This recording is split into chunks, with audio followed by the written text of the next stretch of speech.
সুকুমার রায় সাহিত্য জগতের একজন উজ্জ্বল জ্যোতিষ্ক। নির্মল আলোয় এই প্রথম আমি সুকুমার রায়ের একটি নিখাত মজার গল্প পাঠ করে শোনাব। গল্পটির নাম কুকুরের মালিক। উপস্থাপনায় নির্মল সরখেল। এবারের নিবেদন গল্প কুকুরের মালিক। ভজহরি আর রামচরণের মধ্যে ভারী ভাব।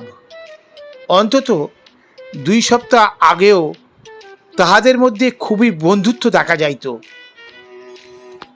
সেদিন বাঁশপুকুরের মেলায় গিয়া তারা 2 জন মিলে একটি কুকুরছানা কিনিয়াছে। চমৎকার বিলাতি কুকুর, তাহার 2.5 টাকা দাম। ভজুর 5 শিকা আর রামার 5 শিকা, 2 জনের পয়সা মিলিয়েই কুকুর কেনা হইল।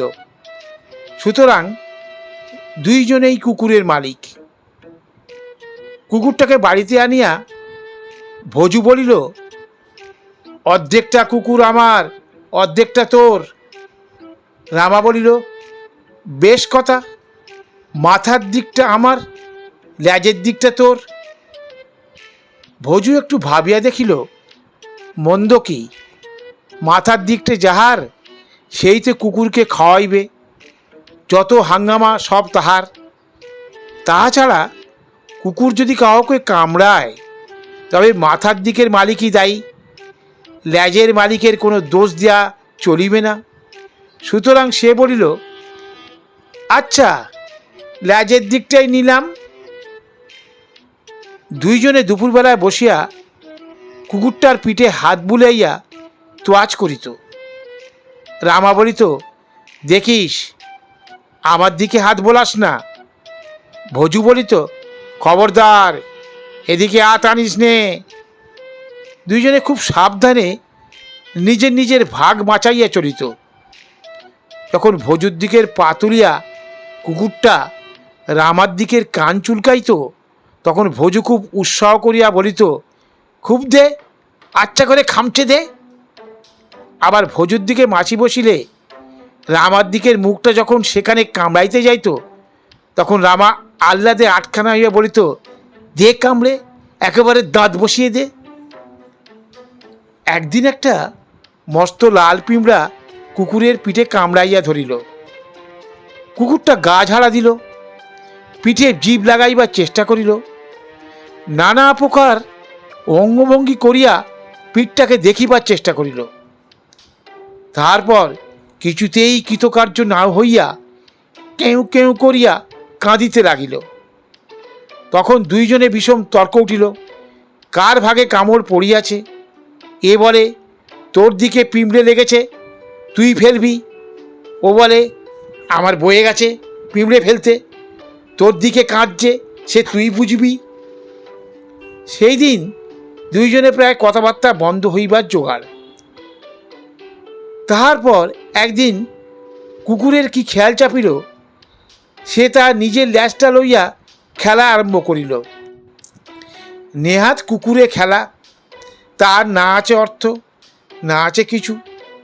সে ধনুকের মতো একপাশে বাঁকা হইয়া ল্যাজটার দিকে তাকাইয়া দেখে আর একটু একটু ল্যাজ নাড়ে। সেটা যে তাহার নিজের ল্যাজ সে খেয়াল বোধহয় তার থাকে না। তাই হঠাৎ অতর্কিতে ল্যাজ ধরিবার জন্য সে বোঁ করিয়া ঘুরিয়া যায়, কিন্তু সঙ্গে সঙ্গে সমস্ত শরীরটাও নড়িয়ে যায়, কাজী ল্যাজটা আর ধরা হয় না। ভজু আর রামা এই ব্যাপার দেখিয়া উৎসাহে পাল্লা দিয়া চিৎকার করিতে লাগিল। রামার মহাফূর্তি যে ভজুর ল্যাজকে তাড়া করা হইতেছে, আর ভজুর ভারী উৎসাহ যে তাহার ল্যাজ রামার মুখকে ফাঁকি দিয়ে নাকাল করিতেছে। 2 জনেরই চিৎকারই হোক কি নিজের ঘ্যাঁটামির জন্যই হোক, কুকুরটা জেদ চড়িয়া গেল। সমস্ত দিন সে থাকিয়া থাকিয়া চরকিবাজির মতো নিজের ল্যাজকে তাড়া করিয়া ফিরিতে লাগিল। এই রকমে খামোকা পাক দিতে দিতে কুকুরটা যখন হয়রান হইয়া হাঁপাইতে লাগিল, তখন রামা ব্যস্ত হইয়া উঠিল।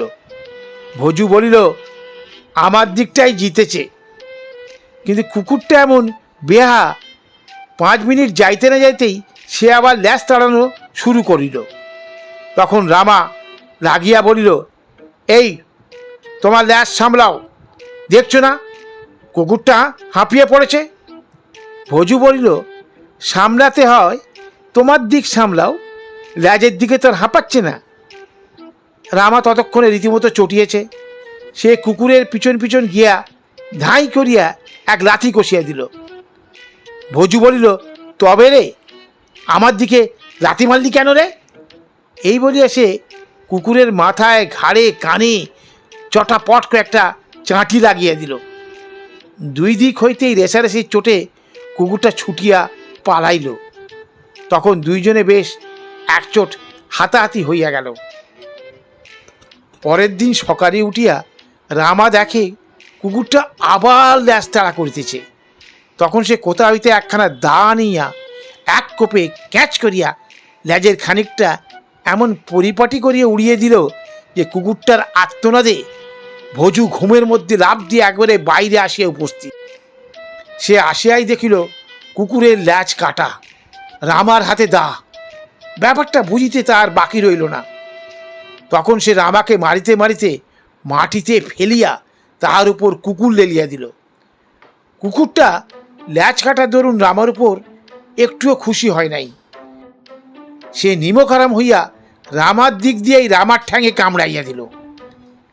এখন দুইজনে চায় থানায় নালিশ করিতে। রামা বলে, ল্যাজটা ভারী বেয়াড়া, বারবার মুখের সঙ্গে ঝগড়া বাঁধাইতে চায়, তাই সে ল্যাজ কাটিয়াছে। ল্যাজ না কাটিলে কুকুর পাগল হইয়া যাইত, না হয় সর্দি গরমি হইয়া মরিত। মারা গেলে তো সমস্ত কুকুরটাই মারা যাইত, সুতরাং ল্যাজ কাটার দরুন ওটা কুকুরটারই উপকার হইয়াছে। মুখও বাঁচিয়াছে, ল্যাজও বাঁচিয়াছে, তাতে রামারও ভালো, ভজুরও ভালো। কিন্তু ভজুর এত বড় আস্পর্ধা, সে রামার দিকের কুকুরকে রামার উপর লেলিয়ে দিল। মুখের দিকে ভজুর কোনো দাবি দেওয়া নেই, সেদিকটা সম্পূর্ণভাবেই রামার। সুতরাং রামার অনুমতি ছাড়া ভজু কোন সাহসে এবং কোন শাস্ত্রে বা আইন মতে তাহা লইয়া পরের ধরে পোদ্দারি করতে চায়? ইহাতে অনধিকার চর্চা, চুরি, তছরূপ সব রকম নালিশ করা চলে। ভজু কিন্তু বলে অন্যরকম। সে বলে, রামার দিকের কুকুর রামাকে কামড়াইয়াছে, তাহাতে ভজুর কি দোষ? ভজু কেবল লে লে লে বলিয়াছিল। তাহাতে কুকুর যদি রামাকে কামড়ায় তবে সেটা শিক্ষার দোষ। রামা তাকে ভালো করিয়া শিক্ষা দেয় নাই কেন? তাছাড়া ভজুর ল্যাজ খেলা করিতে চায়, রামার হিংসুটে মুখটা তাতে আপত্তি করে কেন? ভজুর ল্যাজকে কামড়াইতে যাইবার তাহার কি অধিকার আছে? আর রামা তার কুকুরের চোখ বাঁধিয়া কিংবা মুখোশ আঁটিয়া দিলেই পারিত। সে ল্যাজ কাটিতে গেল কাহার হুকুমে? একবার নালিশটা করিলে রামাচরণ বাপ বাপ বলিয়া 6টা মাস জেল খাটিয়া আসিবেন, তাহা না হইলে ভজুর নাম ভজহরিই নয়। এখন এ তর্কের আর মীমাংসাই হয় না। আমাদের হরিশ খুড়ো বলিয়েছিলেন, এক কাজ করো, কুকুরটার নাকের ডগা থেকে ল্যাজের আগা পর্যন্ত দড়ি টেনে তার ডান দিকটা তুই নে, বাঁ দিকটা ওকে দে, তাহলেই ঠিকমতো ভাগ হবে। কিন্তু তাহারা ওই রকম ছিলকা কুকুরের মালিক হইতে রাজি নয়। কেউ কেউ বলিল, তা কেন, ভাগাভাগির দরকার কি? গোটা কুকুরটাই রামার, আর আবার গোটা কুকুরটাই ভজুর। কিন্তু এ কথায় তাহাদের খুব আপত্তি। একটা বই কুকুর নাই, তাই গোটা কুকুরটাই যদি রামার হয় তবে ভজুর আবার কুকুর আসে কোথা হইতে? আর গোটা কুকুরটাই যদি ভজুর হয় তবে রামার আর থাকিল কি? কুকুর হইতে কুকুর বাদ দিলে বাকি রইল শূন্যি। এখন তোমরা যদি ইহার মীমাংসা করিয়ে দাও। নমস্কার।